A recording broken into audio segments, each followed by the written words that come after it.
Let's start with something simple.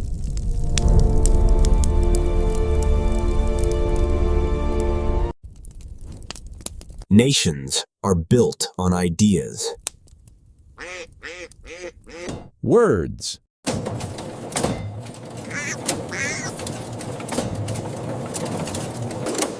Promises.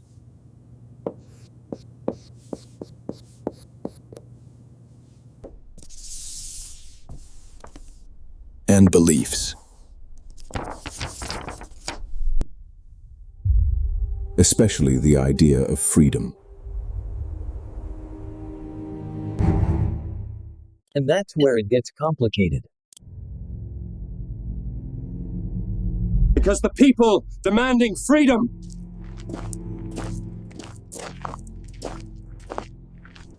Already had power.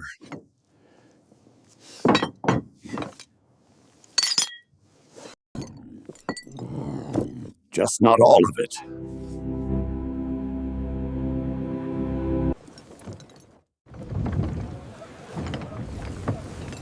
This wasn't just rebellion. It was negotiation. Target the flagship at dawn, here. It is our only chance before they weigh anchor. And contradiction.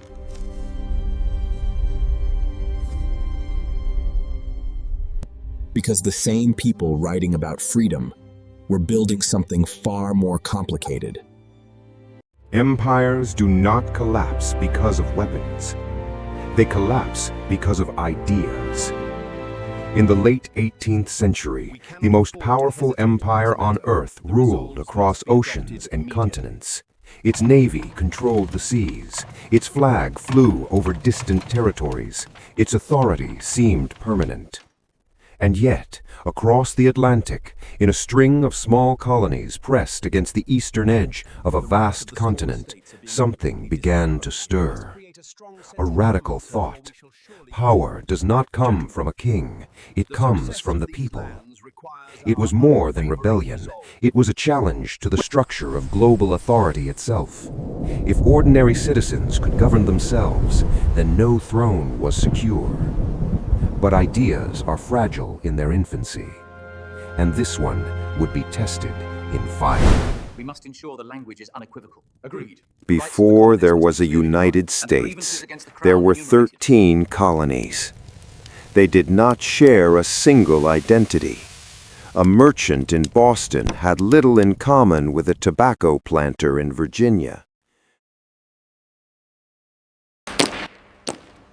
A frontier farmer saw the world differently than a coastal trader. They were divided by economy, by culture, by geography.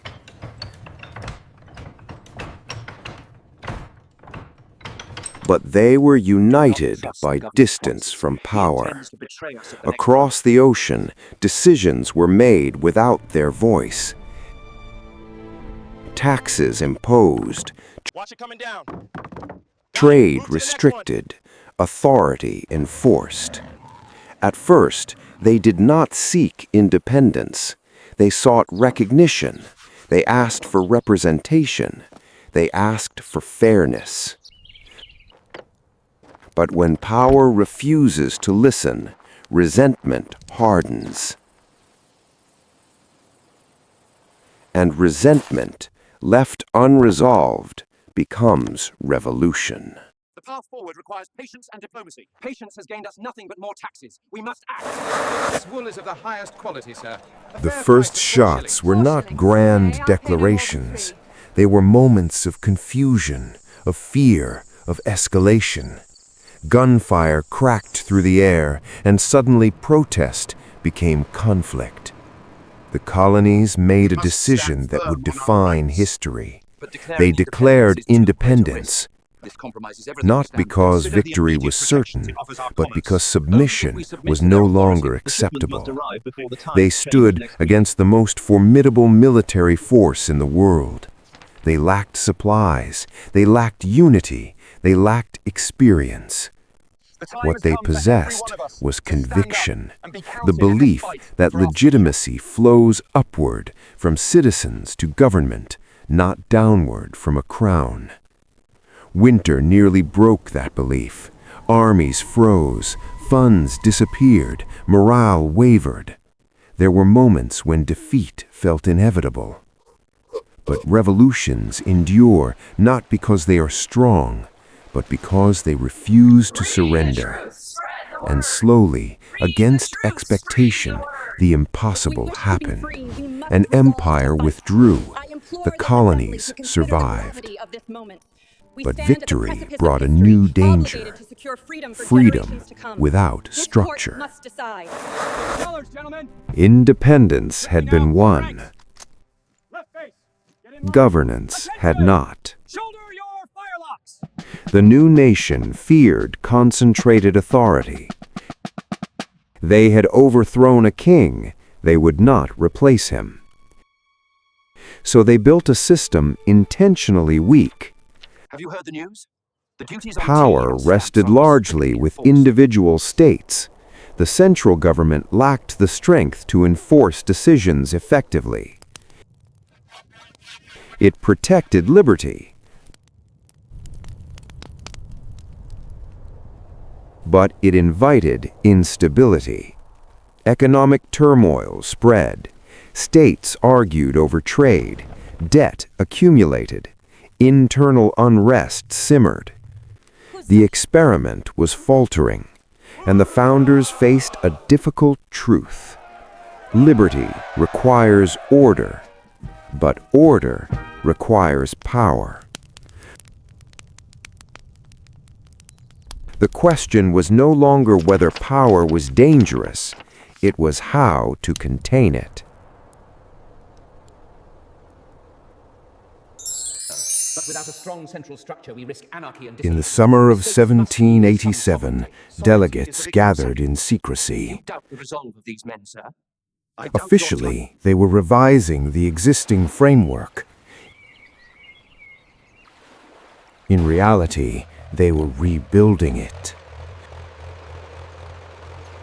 The debates were fierce. Large states and small states fought for influence. Northern and southern interests collided. Compromise became survival. And beneath every conversation lingered a contradiction too large to ignore. Slavery. The same nation that proclaimed equality tolerated bondage. The compromise was uneasy, imperfect, incomplete. But out of tension came a new structure. 3 branches of government, checks and balances, and a single executive, the president. Not a monarch, but not powerless. An office designed to act, yet restrained by law. A balance so delicate it would be tested repeatedly. Calm, respectful. When the first president took office, there was no precedent. We cannot simply stand by and let this happen. It's completely unprecedented. I will not sign off on this proposal. Every decision would shape We don't the have any other future. choice right now. He commanded respect. He held the trust of the nation. If he had chosen to remain in power indefinitely, few would have resisted. But he stepped down voluntarily. In doing so, he established something more powerful than law: the peaceful transfer of authority. Power would not be inherited, it would be temporary. The experiment gained credibility. But systems are not sustained by tradition alone. They are sustained by resilience under pressure. And pressure was coming.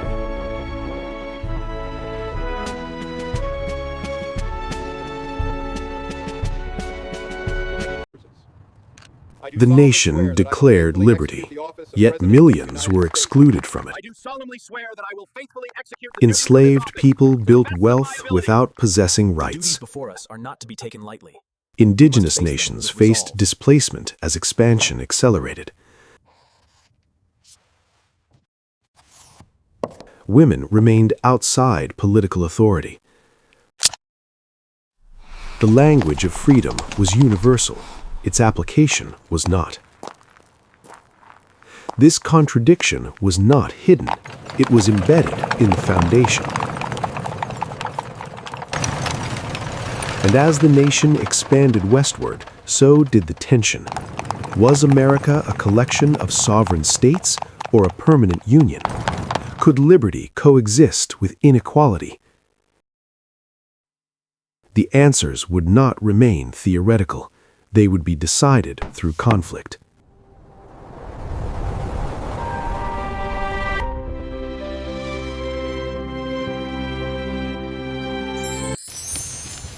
When civil war erupted, the Union itself was at stake. The presidency transformed overnight. Emergency powers expanded. Decisions centralized. The survival of the nation demanded authority.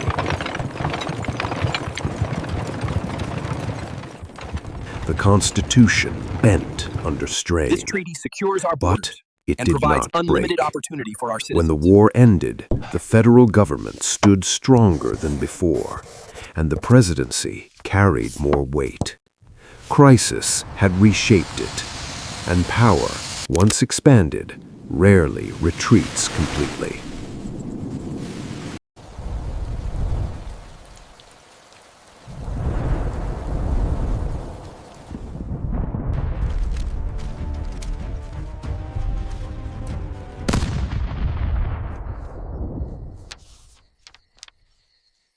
We strike here, immediately.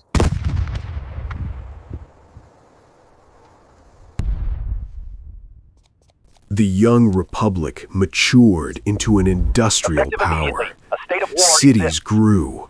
Railroads stretched across the continent. Is this the only way? Influence reached It's too late to beyond turn its back now. borders. We must consider the The long-term presidency consequences of these became powers not before only a rushing into domestic decision. office, Review but an Section 3 here. We international need one. confirmation before proceeding. Wars required swift action. Economic downturns demanded federal response. With every crisis, authority accumulated. The founders had built flexibility into the system, but flexibility invites interpretation, and interpretation defines power.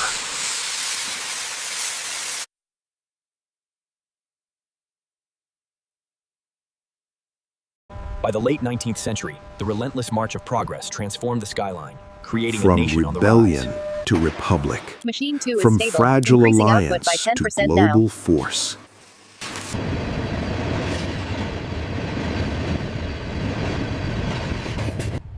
America's birth was not simple.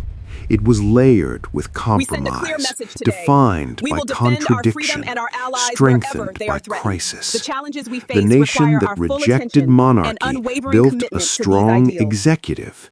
The country that declared equality struggled to apply it universally.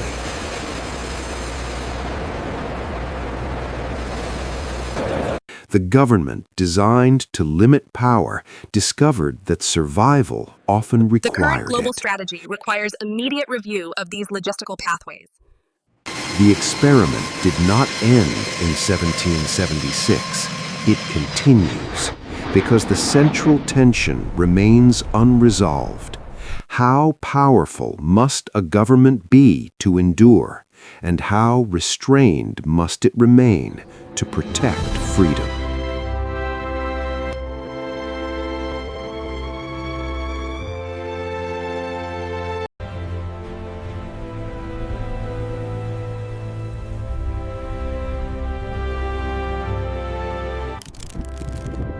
America was born from resistance to authority.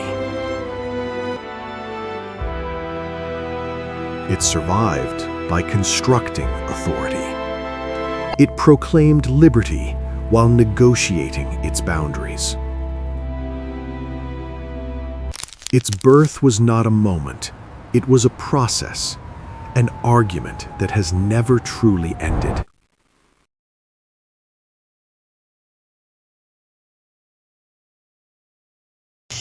And perhaps the story of America's beginning is not about independence, but about balance. The delicate, constant balance between freedom and power. Because the most dangerous idea ever declared still echoes today. Power belongs to the people. And whether it remains there depends on how fiercely it is defended.